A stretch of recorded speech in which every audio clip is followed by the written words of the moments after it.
রাজশাহী বিশ্ববিদ্যালয় কেন্দ্রীয় ছাত্র সংসদ মানে রাকসু নির্বাচনের ফলাফল নিয়ে বেশ আলোড়ন তৈরি হয়েছে। আর তার কারণটা বেশ চমকপ্রদ।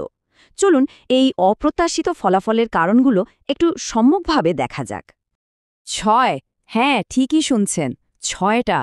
বিশ্ববিদ্যালয়ের মেয়েদের সবগুলো হলে মানে 6টা হলেই একটা ইসলামপন্থী সমর্থিত ছাত্র প্যানেল যাকে বলে একেবারে ক্লিন সুইপ করেছে। এটা বেশ অবাক করার মতো একটা ঘটনা। আর এই জয়টা কিন্তু ছোটখাটো কোনো জয় না। একদম টপ পোস্টগুলো ভিপি, জিএস, এজিএস সবই তাদের দখলে।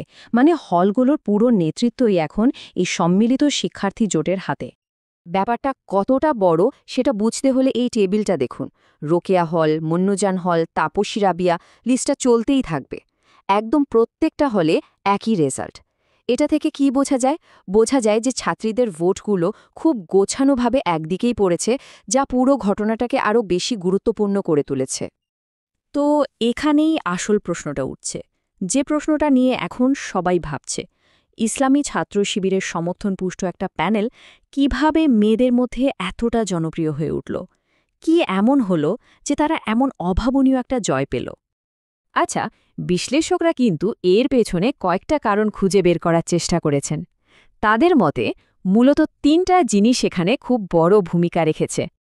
এই 3টা পয়েন্ট কি? প্রথমত তাদের একদম ডিসিপ্লিনড ক্যাম্পেইনিং, দ্বিতীয়ত খুবই প্র্যাকটিক্যাল একটা ইশতেহার, আর তৃতীয় এবং খুব গুরুত্বপূর্ণ প্রার্থীদের নিজেদের চরিত্র। বলা হচ্ছে এই 3-এর সম্মিলনেই এই ফলাফল এসেছে। তো চলুন প্রথম কারণটা একটু ভেঙে দেখি। তাদের ক্যাম্পেইনের ধরনটা ছিল একেবারেই অন্যরকম। সাধারণত ছাত্র রাজনীতিতে যে ধরনের উস্কানি বা হট্টগোল দেখা যায়, তারা সেই পথে হাঁটেইনি। বড় তাদের প্রচারণা ছিল খুব শান্ত আর নীতি আদর্শের ওপর ভিত্তি করে, যা ছাত্রীদের মনোযোগ কেড়েছে। পার্থক্যটা আসলে আকাশ আর পাতালের মতো। একদিকে সচরাচর যা দেখা যায়, উস্কানি, হট্টগোল, পোস্টার ছিঁড়াছিঁড়ি, আর অন্যদিকে তাদের ক্যাম্পেইনে ছিল ভদ্রতা আর আদর্শের কথা। তারা যে প্রতিপক্ষের প্রতিও কোনো অশ্রদ্ধা দেখায়নি, এই জিনিসটাই সাধারণ ছাত্রছাত্রীদের কাছে তাদের গ্রহণযোগ্যতা অনেক বাড়িয়ে দিয়েছে। এবার আসি দ্বিতীয় কারণে, যেটা তাদের জয়ের পেছনে বড় একটা ভূমিকা রেখেছে। সেটা হলো তাদের নির্বাচনী ইশতেহার। কোনো কাল্পনিক বা বড় বড় কথা নয়, তাদের ইশতেহারটা ছিল মেয়েদের প্রতিদিনকার সমস্যাগুলোকে নিয়ে, খুবই বাস্তবসম্মত। যেমন ধরুন, তারা কথা বলেছে মেয়েদের নিরাপত্তার কথা, হলের খাবার বা থাকার ব্যবস্থার উন্নতির কথা, আর পড়াশোনার জন্য একটা ভালো পরিবেশ তৈরির কথা।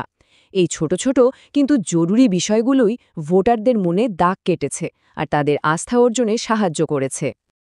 আর সবশেষে যে কারণটার কথা বলা হচ্ছে সেটা হয়তো সবচেয়ে বেশি প্রভাবশালী ছিল, আর তা হলো প্রার্থীদের ব্যক্তিগত ইমেজ বা চরিত্র।